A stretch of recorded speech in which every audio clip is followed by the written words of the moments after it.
Okay, this video will show you more in depth how you can edit your registration options within an event and how you can change them and add different options as well.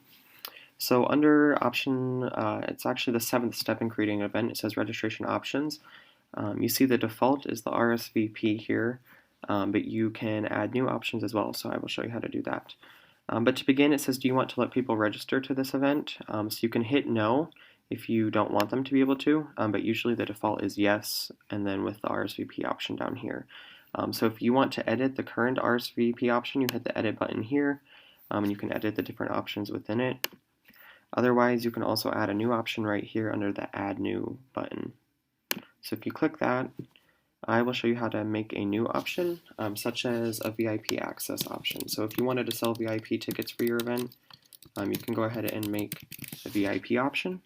And let's say the price for the VIP tickets was $10. You go ahead and enter that there. And if you want your ticket buyers to be able to give a donation, you can allow that here, and they can specify their own amount rather than setting a price as well. If you only have a certain number of tickets available, under quantity available, you can put that in there. So let's say we only have 50 VIP tickets left or available, then I would enter 50 there.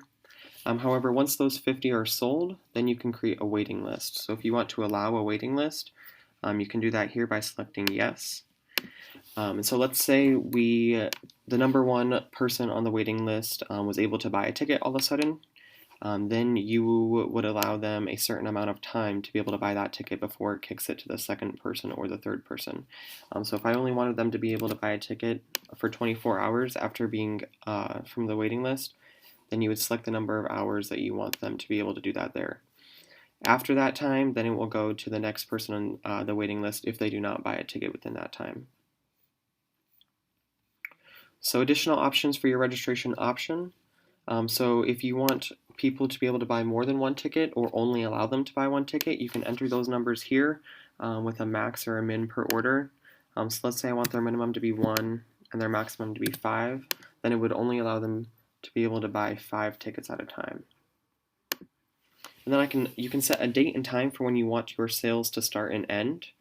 For example, sales start date, let's say I wanted it to start on the 1st of November at 8 a.m. and end on the 1st of December at 8 a.m. That will allow you to control your sales and when they start and end. If you have any quick description that you want to put in there for your ticket buyers, that can go right there. Cancellations and refunds, if you want your cancellation deadline, if you want people to be able to cancel and get a refund, you can set a date here. So if I want December 1st to be the cancellation deadline, and then if you don't want them to be able to cancel at all, you can hit yes or no here if you want to prevent cancellation. Under advanced options, your membership option, anyone selecting this registration here will become a member. You can change that option right there. Otherwise, you can also hide this option, yes or no. If the option is selected, then it will show, so if RSVP is selected, then it will show the VIP access selection. And that's how you change that right there. So if the RSVP option is selected, then it will show this registration option afterwards. And then tax, whether you want to tax your tickets or not, you can change whether it's included right there. So once you've changed all of your options, go ahead and hit save. And now you can see you have two registration options in here. First the RSVP and then the VIP access. You can notice the start and end dates for the registration, the total number that we have available. And then under waiting list activation, it says not activated yet because there's still 50 left. And then under price, you see where it says donation. So it's either you set a price of $10 or you allow a donation. So even if I have donation selected as yes and a price in here, it will just give a donation. Otherwise, if I want it to be $10, then the donation needs to be no. And then if I hit save, now it says $10 instead of donation. So it's up to you whether you want a price or a donation. You can edit all of that under the edit button.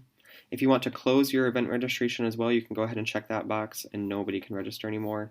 Otherwise, you can also set date and times for when you want your registration to be open from and to right there. Other than that, that is a further in-depth view of registration options and how to edit and delete them.